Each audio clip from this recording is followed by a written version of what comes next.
सच के साथ। नमस्कार, सिटी वाराणसी लाइव में आप सभी का स्वागत है। मैं हूं ममता चौरसिया। आइए नजर डालते हैं आज की हेडलाइंस पर। पुलिस लाइन से कचहरी रोड तक अतिक्रमणकारियों पर चला बुलडोजर। 300 मीटर सड़क चौड़ीकरण के लिए चला बुलडोजर। स्वतंत्रता दिवस के उपलक्ष्य में भाजपा द्वारा आयोजित 3 दिवसीय तिरंगा यात्रा का शुभारंभ। वाराणसी के सभी मंडलों से निकाली गई तिरंगा यात्रा। राहुल गांधी के बाद अजय राय ने भी चुनाव आयोग पर लगाए गंभीर आरोप। और बाबू जगत सिंह पर आधारित सोच विचार पत्रिका का हुआ लोकार्पण।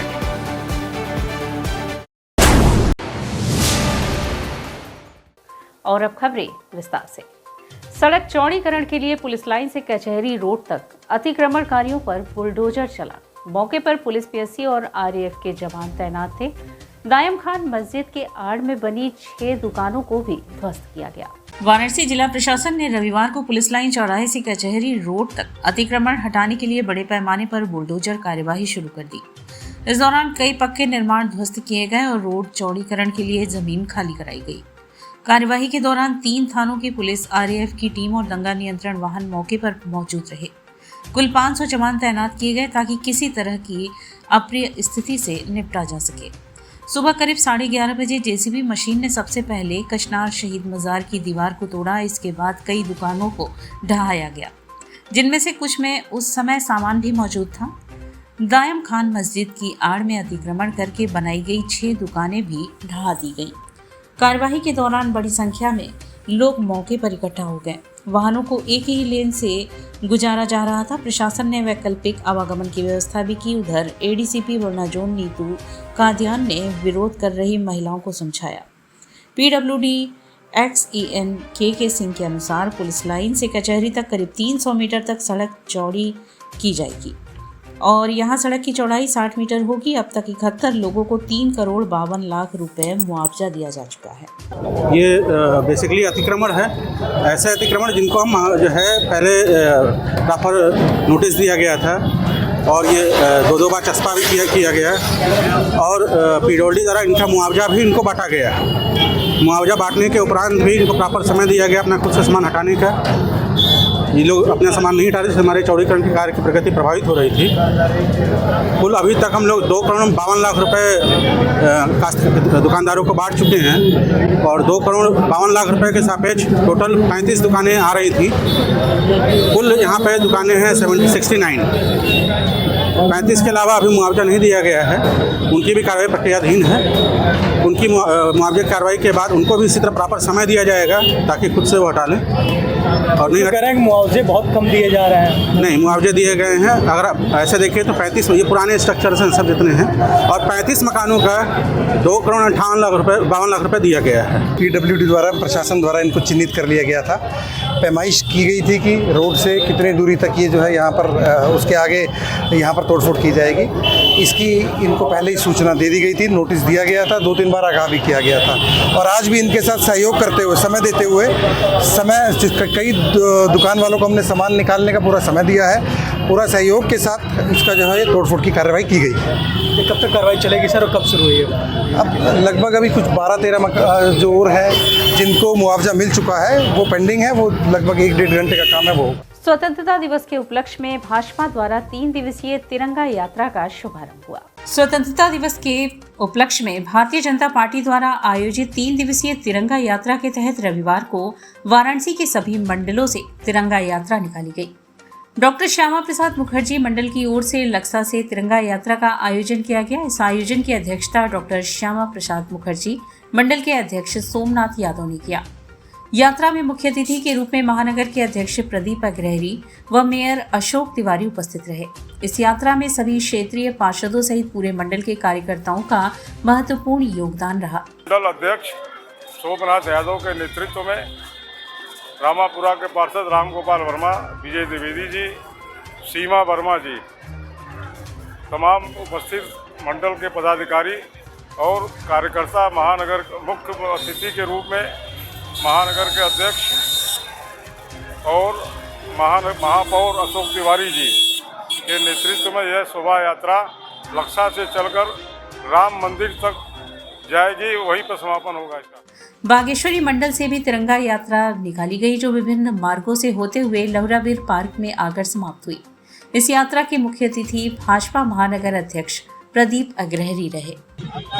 भारत की आन बान शान और करोड़ों भारतीयों के बलिदान के स्वरूप आज हम लोगों को आज़ादी प्राप्त हुई थी 15/10/1947 को। हम लोग प्रदेश के नेतृत्व द्वारा निर्देशित सभी मंडलों में भारतीय जनता पार्टी महानगर तिरंगा यात्रा निकाल रही है और ये कार्यक्रम 10 तारीख से 12 तारीख तक चलेगा। आज हम बागेश्वरी मंडल की तिरंगा यात्रा में मुख्य अतिथि के रूप में रहा और ये यात्रा पटेल मूर्ति से मलैया से प्रारंभ होकर चंद्रशेखर आजाद की प्रतिमा तक यहाँ पर यात्रा आई। मैं सभी कार्यकर्ताओं को और काशीवासियों को धन्यवाद देता हूँ जो अधिक से अधिक संख्या में भाग लेकर इस यात्रा के सहभागी बने। सारनाथ क्षेत्र में एसीपी द्वारा सघन वाहन चेकिंग अभियान चलाया गया। नियम तोड़ने वालों पर शिकंजा कसा गया। सड़क हादसे पर रोक और यातायात व्यवस्था दुरुस्त करने के लिए रविवार को सारनाथ क्षेत्र में पुलिस ने सघन वाहन चेकिंग अभियान चलाया। कार्यवाही का नेतृत्व एसीपी सारनाथ विजय प्रताप सिंह ने किया। उनके साथ सारनाथ थाना प्रभारी विवेक त्रिपाठी और चौकी प्रभारी आशापुर अनिल कुमार चंदेल भी मौजूद रहे। अभियान के दौरान पुलिस ने प्रमुख चौराहों, बाजार क्षेत्र और मुख्य मार्गों पर वाहनों की गहन जांच की। इसी दौरान ऑटो के बिना परमिट, बाइक सवार, बिना हेलमेट, ट्रिपल सवार, बिना सीट बेल्ट, कार चालक, कागजात अधूरे रखने वाले मालिकों के खिलाफ मौके पर चालान काटा गया। इस दौरान तेज रफ्तार, ट्रिपल राइडिंग और शराब पीकर वाहन चलाने वालों को भी नहीं बख्शा गया। एसीपी विजय प्रताप सिंह ने बताया कि इस अभियान का उद्देश्य लोगों को यातायात नियमों के पालन के प्रति जागरूक करना और दुर्घटनाओं की रोकथाम करना है। उन्होंने स्पष्ट किया है कि नियम तोड़ने वालों के खिलाफ आगे भी इसी तरह की सख्त कार्रवाई जारी रहेगी।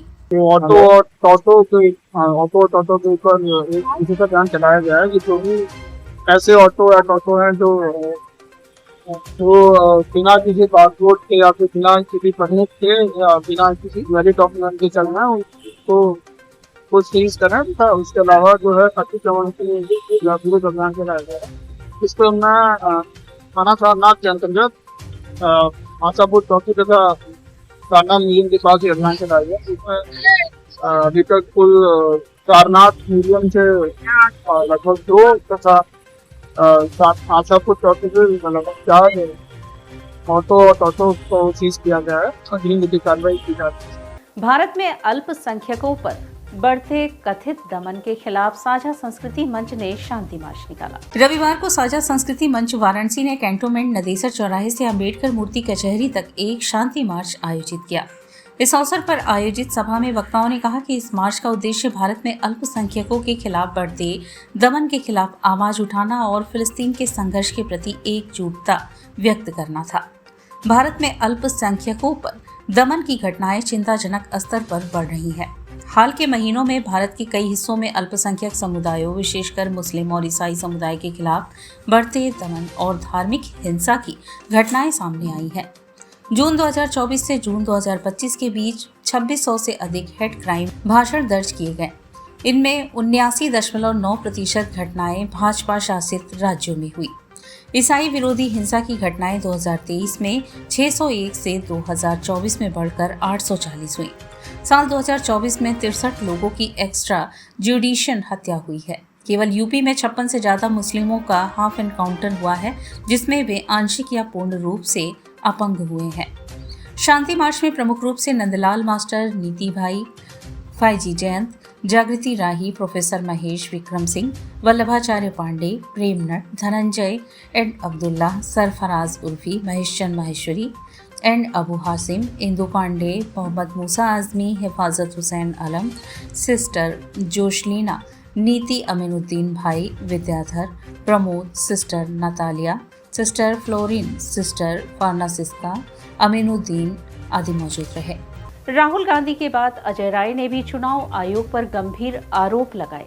कहा, पिछले लोकसभा चुनाव में वाराणसी में बड़े पैमाने पर गड़बड़ी कर मुझे हराया गया।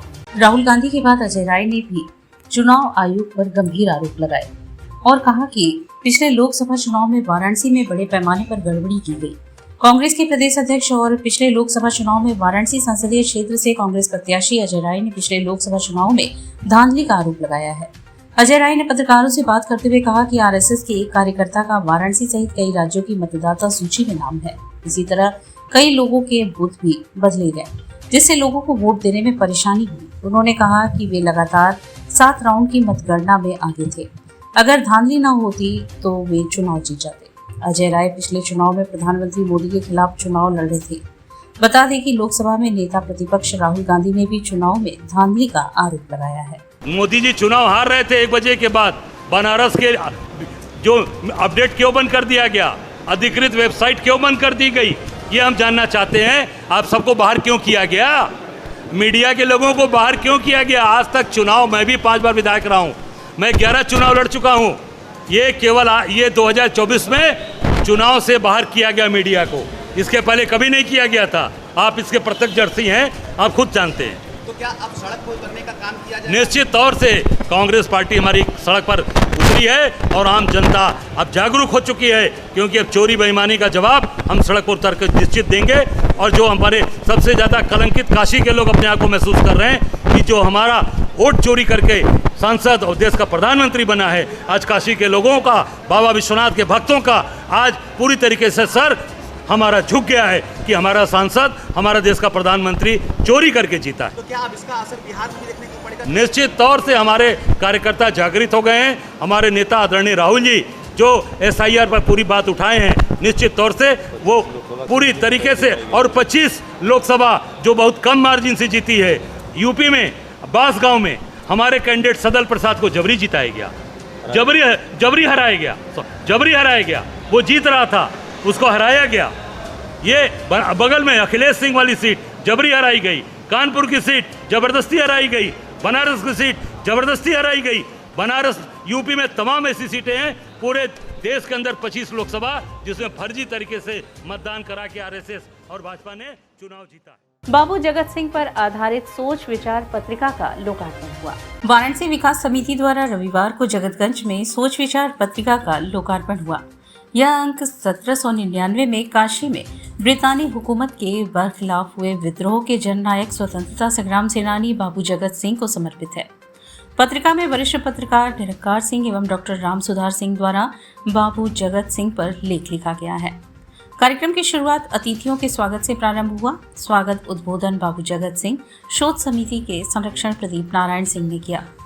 वाराणसी टूरिस्ट गाइड एसोसिएशन के संरक्षक अशोक आनंद ने शोध कार्यों की जानकारी दी। शोध की पृष्ठभूमि तैयार करते हुए डॉक्टर अरविंद कुमार सिंह ने 1799 की बगावत में मारे गए अंग्रेज अधिकारियों की कब्र को जिंदा आज की तारीख में साबूत बतलाया। वरिष्ठ पत्रकार निरंकार सिंह ने कहा, 1799 की क्रांति में मारे गए कमांडर चेरी कैप्टन कानवे ग्राहक एवं रिचर्ड इवांस की हत्या बतलाती है कि यह विद्रोह कितना भीषण था। उन्हें याद करना हमारा कर्तव्य है, जिन्होंने पराधीनता कभी स्वीकार नहीं की। हम एक साथ लड़ते तो हमारी विजय होती, फिर भी जो लड़े उन्हें हमारा नमन है। बाबू जगत सिंह पर आधारित शोध ने शैक्षणिक जगत के लिए एक अनुपम उदाहरण पेश किया है। शिक्षा जगत की 4 दीवारी से बाहर ऐसा शोध हमें शोध की एक नई दृष्टि देता है। प्रोफेसर दीपक मलिक ने आगे भी शोध जारी रखने की बात की। डॉक्टर दयानिधि मिश्रा ने इतिहास के पुनर्लेखन की आवश्यकता पर बल देते हुए कहा कि आज इतिहास के पुनर्लेखन की महती आवश्यकता है।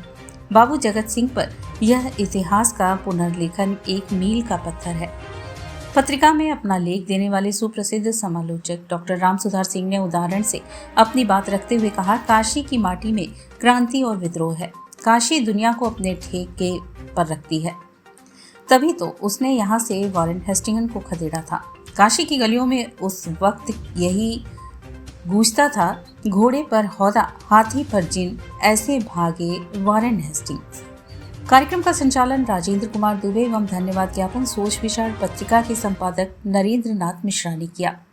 इस अवसर पर Satyanarayan Pandey, Bharatiya Basant, professor Jairam Singh, Anand Singh, Amit Singh, doctor Amitabh Tiwari, doctor UV Singh, advocate Arvind Kumar Singh, Rahul Mehta, Raju Pandey, Saithalia, Raju Mehrotra, Vishwajit Mishra, Saurabh Shukla एवं मनीष खत्री उपस्थित रहे। ईश्वर की कृपा से सोच विचार एक अच्छी साहित्यिक पत्रिका है काशी की। उसने 15 अगस्त में अपने अगस्त अंक में बाबू जगत सिंह के ऊपर काफ़ी लेख निकाला है और बाबू जगत सिंह विशेषांक निकाला है, उसी का लोकार्पण। और लोकार्पण किसने किया सर? लोकार्पण बनारस के तमाम विद्वानों ने किया, जिसमें आदरणीय दयानंद मिश्र, पत्रकारिता के स्तंभ रहे आदरणीय निरंकार सिंह जी, चंद्रमौली उपाध्याय जी, आचार्य चंद्रमौली उपाध्याय जी,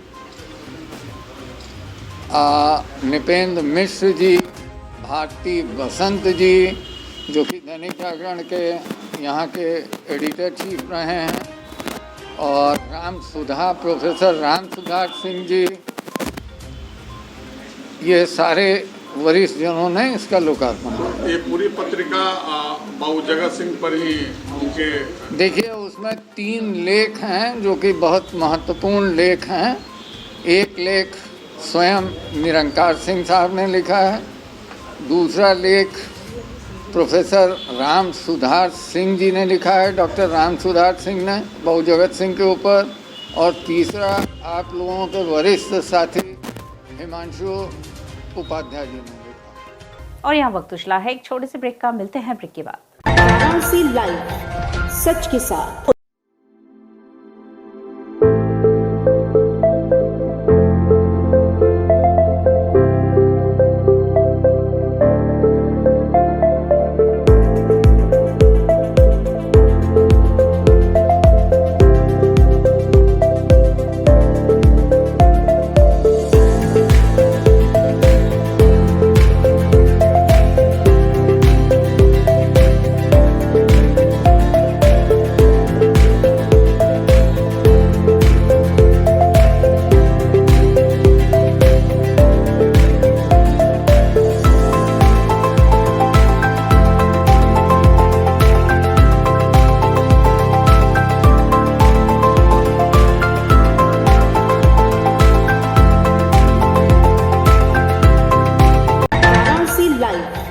सच के साथ। और ब्रेक के बाद पुनः आपका स्वागत है। दुर्गाकुंड स्थित त्रिदेव मंदिर में तीनों विग्रहों की अलौकिक झांकी सजाई गई। भजन संध्या में भक्त मगन होकर खूब झूमे। लंका मार्ग दुर्गाकुंड स्थित त्रिदेव मंदिर में त्रिदेव मंदिर सेवक परिवार के तत्वाधान में रविवारीय भजन संध्या का तृतीय वार्षिक उत्सव बड़े उत्साह के साथ मनाया गया।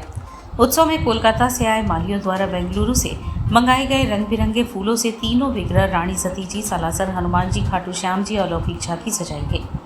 मंदिर परिसर को कामनी पत्ते, अशोक की पत्ती, रंग बिरंगे फूलों से सजाया गया था। साथ ही रंग बिरंगे झालरों से मंदिरों को सजाया गया। भक्तों ने तीनों विग्रहों की विधि विधान से पूजन कर तीनों विग्रहों को 56 प्रकार का भोग लगा। भक्तों में प्रसाद वितरण हुआ। संस्था के अध्यक्ष भरत सर्राफ, मंत्री राधी गोविंद केजरीवाल ने उत्सव में आए अतिथियों का सम्मान दुपट्टा उठाकर किया। भजन संध्या में श्री रानी सती भक्त मंडल के गायक अनूप सर्राफ ने गणेश वंदना से शुरू किया। तत्पश्चात बाहर से आए कलाकार भजन सम्राट कृष्णा अग्रवाल, धनबाद से कनिका ग्रोवर के भजनों पर भक्त देर रात तक गोते लगाते रहे। पूरा मंदिर परिसर श्याममय हो गया। भजन सुनने के लिए भक्तों का तांता लगा रहा। रात्रि में संस्था के अध्यक्ष भरत सर्राफ, मंत्री राधी गोविंद केजरीवाल ने सपत्नीक तीनों विग्रहों की आरती उतारी। संयोजन में त्रिदेव मंदिर सेवक परिवार के सभी सदस्य उपस्थित थे।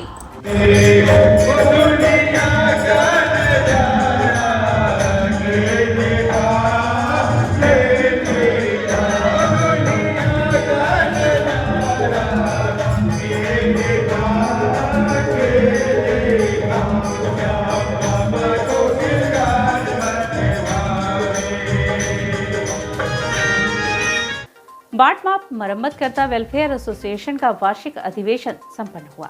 बाट माप मरम्मतकर्ता वेलफेयर एसोसिएशन द्वारा गोलघर मैदान स्थित मराठे स्मृति भवन के सभागार में रविवार को संगठन का वार्षिक अधिवेशन आयोजित हुआ। इस अवसर पर संगठन के प्रदेश अध्यक्ष सुनील उपाध्याय ने अपने संबोधन में बताया कि हमारे विभाग के नियंत्रक महोदय द्वारा ऑनलाइन सत्यापन से संबंधित जिन आदेशों के तहत ऑनलाइन सत्यापन को अनिवार्य किया गया है वह व्यावहारिक रूप से अत्यधिक कठिन है। इस आदेश के अनुपालन करने में समस्त व्यापारी सक्षम नहीं है और न ही समस्त विभागीय लाइसेंसी ही सक्षम है, क्योंकि बाट माप के सत्यापन कार्य हेतु मरम्मतकर्ताओं को व्यापारी के परिसर पर जाकर ही सभी औपचारिकताएं पूरी करनी पड़ती हैं। इस जटिल प्रक्रिया को कर पाने में सभी लाइसेंसी एवं व्यापारी सक्षम नहीं है, जिसके कारण यह संगठन अनिवार्य ऑनलाइन सत्यापन के आदेश का विरोध करेगा। सम्मेलन में पूरे प्रदेश के लगभग 40 जिले के लाइसेंसी प्रतिनिधियों से भाग लिया और अपने विचार प्रस्तुत किए। संचालन जगदीश प्रसाद अग्रहरी द्वारा किया गया एवं संगठन के महामंत्री रामचरण सिंह ने उपस्थित सभी साथियों को धन्यवाद ज्ञापित किया। ऑनलाइन सत्यापन करवाने में काफ़ी कठिनाई हो रही है। उसी कठिनाइयों के निराकरण के लिए हम लोग अधिवेशन किए हैं, अपनी आवाज़ को वहाँ शासन तक पहुँचाने के उद्देश्य से यह सम्मेलन किए हैं। अध्यक्ष जी, आज महाराज जी आए हैं, क्या कहेंगे सर, क्या बातें हुई और क्या निर्णय? जी, महाराज जी के आने से हम लोग इतने गौरवान्वित हैं कि हमें ये महाराज जी के साथ हमें आप एक ईश्वर के प्रति, जैसे एक महंत हैं, एक धार्मिक संस्था के मुखिया हैं, ईश्वरीय रूप हैं हमारे लिए। हमें इससे बड़ा सौभाग्य नहीं मिलेगा। जब हमें आपका आशीर्वाद मिला है तो हम सफलता जरूर पाएंगे। सुना है कि 1/9 से कुछ नया स्कीम ऑनलाइन का एक कंसेप्ट हमारे ख्याल से इंट्रोड्यूस हो रहा है। उसमें कुछ प्रैक्टिकल दिक्कतें, हमने कई लोगों से बात किया है, जैसे OTP का और ये सब चीज़ें हैं। तो उसमें देखिए फिजिकल साइट पे जाने से दूसरी बात होती है और उसमें कुछ नया ट्रेडर ID वगैरह ये सब करके, तो हमको लगता है ये इशू और कॉम्प्लिकेट होगा। सरकार को भी अपने कम से कम लाइसेंस करता लोगों से बात करके तो एक बीच का रास्ता लेके, ताकि दोनों तरफ ठीक ठाक रहे और इन लोगों को भी काम करने में आसानी हो। हम नहीं सोचते कि कोई इस तरह का सिस्टम आप इंट्रोड्यूस करें जिसमें फिर दिक्कतें आए और जो लाइसेंस धारक उनके साथ भी संकट आए। तो हम समझते हैं सरकार को भी इसमें सोचना चाहिए और अपने लाइसेंस करता लोगों से उसमें क्या प्रैक्टिकल दिक्कतें हैं उसको देख के उसको रिजॉल्व करना चाहिए। बनारस लीड फेस्ट का आयोजन 30, 31 जनवरी व 1 फरवरी 2026 को होटल ताज गंगेज में होगा। नवभारत निर्माण समिति और बनारस लीड फेस्ट आयोजक मंडल बनारस ही नहीं पूरे उत्तर भारत का प्रातिनिधिक साहित्य उत्सव बन चुका। बनारस लीड फेस्ट का आयोजन 30, 31 जनवरी और 1 फरवरी 2026 को बनारस के प्रसिद्ध होटल ताज गंगेज नदेसर में कराने जा रहा है। कार्यक्रम के विषय में बनारस लीड फेस्ट आयोजक मंडल के अध्यक्ष दीपक मधोक ने प्रेस वार्ता के माध्यम से बताया कि इस बार के बनारस लीड फेस्ट के प्रमुख आकर्षण में पद्मश्री सीन काफ निजाम, प्रसिद्ध शायर और लेखक बुकर, पुरस्कार विजेता श्रीलंका के प्रसिद्ध लेखक सहान, करुणा तिलक, दामोदर मौज, ज्ञानपीठ पुरस्कार विजेता सुब्रतो बागती, माइंडट्री, भारत की प्रमुख बड़ी IT कंपनी के फाउंडर और चेयरमैन रवि वेंकटेशन को चेयरमैन इन्फोसिस चेतन भगत से प्रसिद्ध लेखक जी का कार्यक्रम होगा। इसके साथ ही 100 से अधिक पुस्तकों का लोकार्पण तथा अंतर्राष्ट्रीय पेंटिंग्स एग्जीबिशन और लाइव पेंटिंग कैंप और फिल्म अभिनेता आमिर खान और अनुपम खेर जी का टॉक शो होगा। इस अवसर पर वरिष्ठ उपाध्यक्ष अशोक कपूर, सचिव ब्रिजेश सिंह, डॉक्टर अनिल ओहरी, सह सचिव अमित सेवारमानी, धर्मेंद्र कुमार आदि ने भी विभिन्न सूचनाएं साझा की। बनारस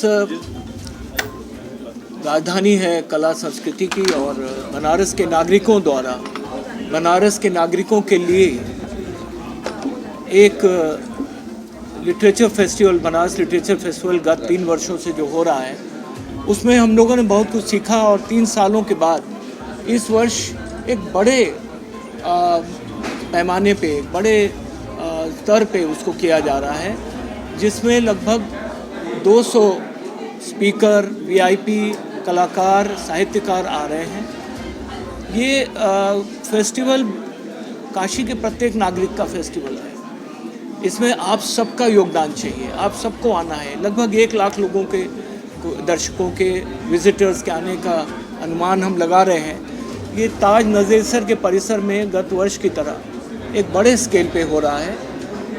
30 जनवरी को, 31 जनवरी को और 1 फरवरी को, जो संडे है अंतिम दिन, कला, साहित्य, संस्कृति की एक कुंभ होगा ये। और गत वर्ष की जो त्रुटियां हैं उससे भी हम सीखेंगे।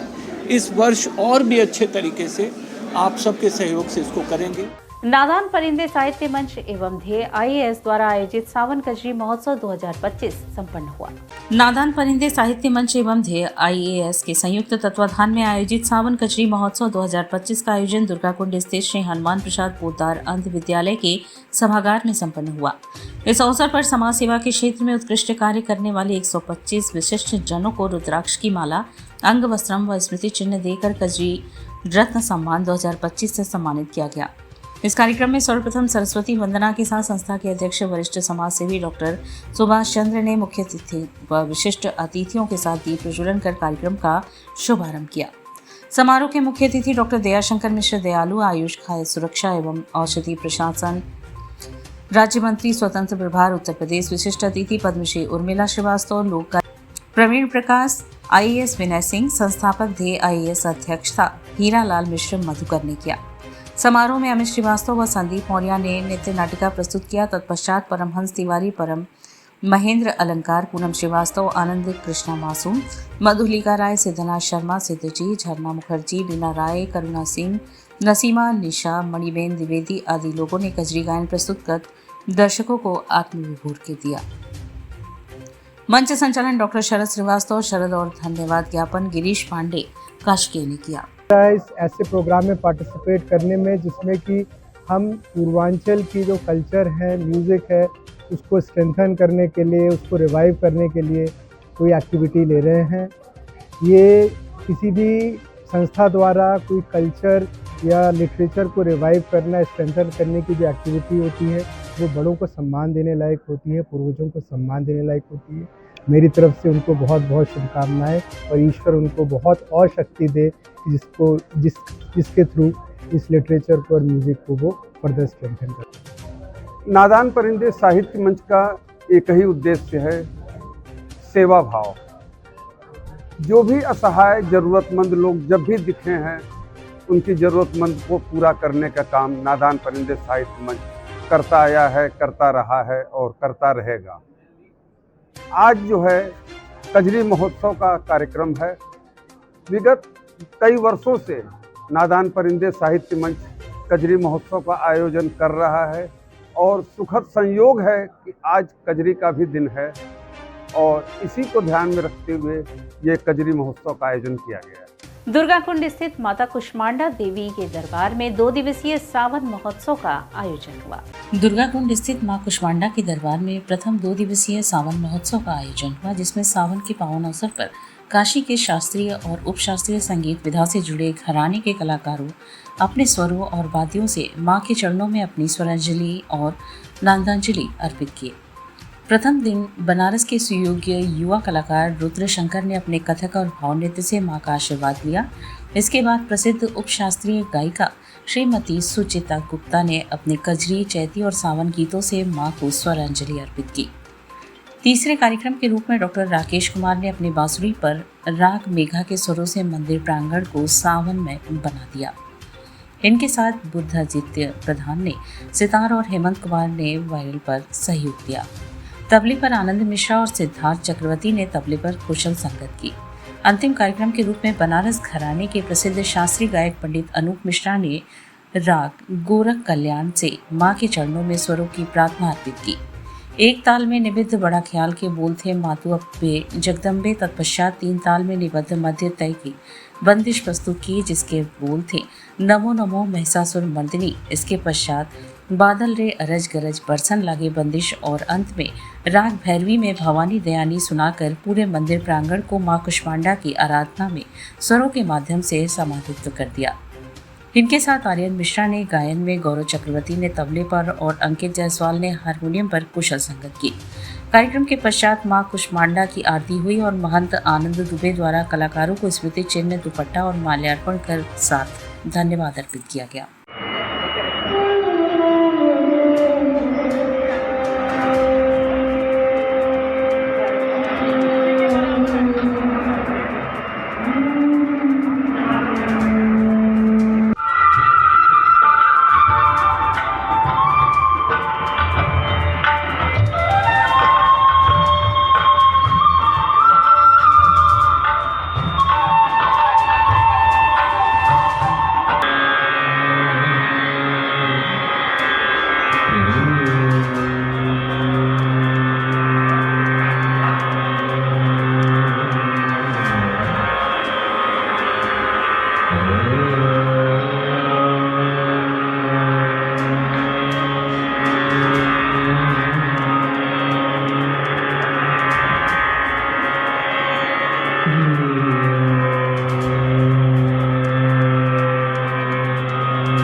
और इसी के साथ सिटी वाराणसी लाइव का यह प्रसारण यहीं समाप्त होता है। ममता चौरसिया को दे इजाजत।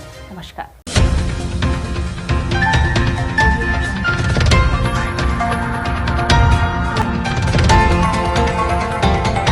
वाराणसी लाइव, सच के साथ।